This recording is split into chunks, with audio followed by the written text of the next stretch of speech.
Thank you very much, David. Thank you, Philip. It's a pleasure to meet with you today. I want to emphasize that this is a very interactive venue. I'm used to talking to medical students, residents, grand rounds, and in academia people are often afraid to ask questions because they're supposed to know it all.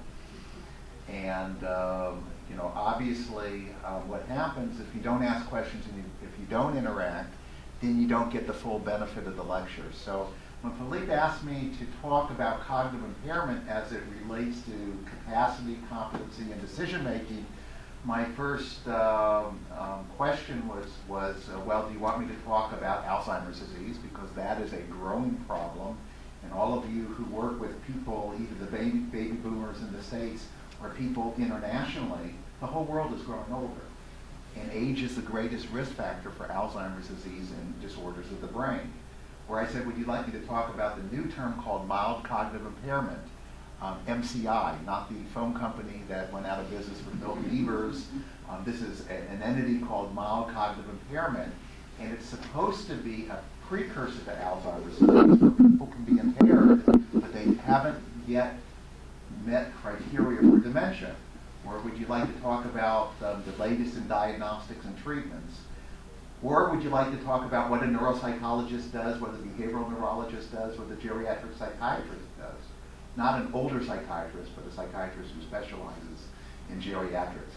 And Philippe says, well, why don't you talk about everything, but in the context of allowing a lot of discourse with the audience. So I want you, any point in the lecture, if you want to bring up discussion, let's talk about it, because I understand you all work with families. You present knowledge, and a lot of families don't have knowledge. Do you know what dementia is? How many of you know what dementia is? Okay. Well, guess what? By the time you leave today, you're going to know what dementia is, some of the causes of dementia, how it's evaluated, and how it can affect the decision-making of people you work with. And you probably will have knowledge that exceeds probably 99.99% of wealth planners in the world. And this will give you some tools so that you can work with your clients, and hopefully this will lead to some dialogue between us as to what we can do to interface between the science and actually working with people who have to make very, very important decisions. So is that fair? You guys will be very willing and ready to ask me questions? Sure. Great. Okay. So I'm going to start with the population of the United States, although I know you are international wealth planners, and the United States is just a microcosm of what is going on in the world. And the thing is, in this country, people are getting older. The baby boomers are growing. In 2000, in this country alone, the older adults 65 years of age and older was estimated to be 35 million people. By 2030, it's going to be 71 million people. And given that age is the greatest risk factor for cognitive impairments, disorders of the brain, you're going to be increasingly working with a population both in this country and worldwide who are older and who are more prone to having cognitive impairments. And that's going to be very, very important because we're in the internet age. People have to use technology. They have to understand a greater degree of complexity. Markets are global. Immediate versus proximal consequences of financial decisions are probably more involved and intricate than ever before. And you are the people who have to make the client understand this and to understand the ramifications of what they're doing. So I want to talk about normal aging because I'm going to talk to you, I'm going to give you the Reader's Digest condensed version of everything you wanted to know about Alzheimer's disease, but were afraid to ask or maybe didn't care to ask. But I want you to know about Alzheimer's disease because it's very, very important. I want you to know what dementia is. I want you to know what mild cognitive impairment is. But first you need to know what normal aging is.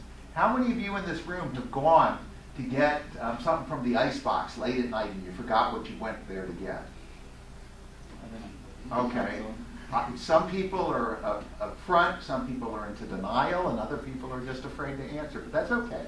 A number of people raised their hands and they said, yeah, that happens.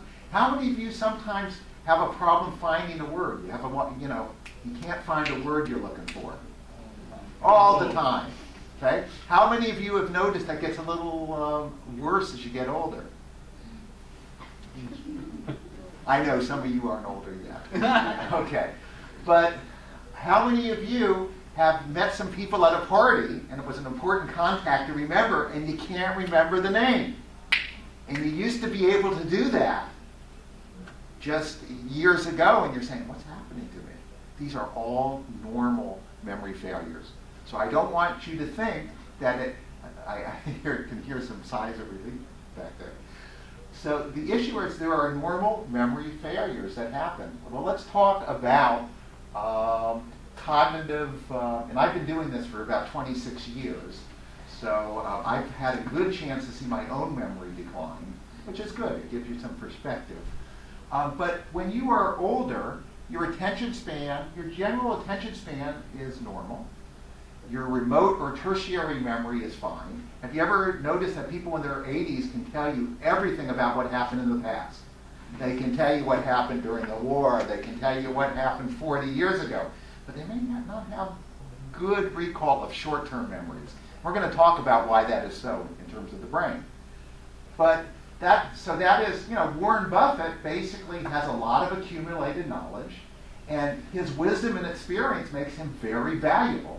So we keep learning as we get older, as long as we can put it in remote and tertiary memory. The problem is, as you get older and you get brain impairment particularly, your ability to put things into short-term memory and to transfer them into long-term memory becomes impaired. And that's what we're going to talk about. Everyday communication skills. Most people who don't have brain impairment can talk just fine. Their syntax is fine. They may occasionally make a paraphasic error, like call it tactus or taxis or something like that. But generally speaking, there's nothing wrong with the language and the fluency of people who are older. Simple visual perception are fine. So here's the good news. When you get into your 80s, you got some stuff that's going to stay. Now, there's some stuff that may decline a little bit. I need to talk to you about that as well. Verbal fluency goes down, your ability to access information quickly from your semantic lexicon. So for example, if I said to one of you, name me all the animals you can as quickly as you can. And once you got over the anxiety attack of performing in front of the room, in front of people, then you would have to generate these things. As you grow older, your ability to do that quickly decreases. You have what is called bradyphrenia, cognitive slowing. And so your ability to access information quickly, and if any of you have lived like I have to reach middle age, you know that some of your cognitive processes might not be as sharp as they used to be. Do you know there have been no math geniuses beyond the age of 30 years of age in the history of mankind? Do you know that? All the great math discoveries, and I actually have a PhD minor in biostatistics, and I'm very upset because I thought I was going to discover some new formula before I died, and my time's up.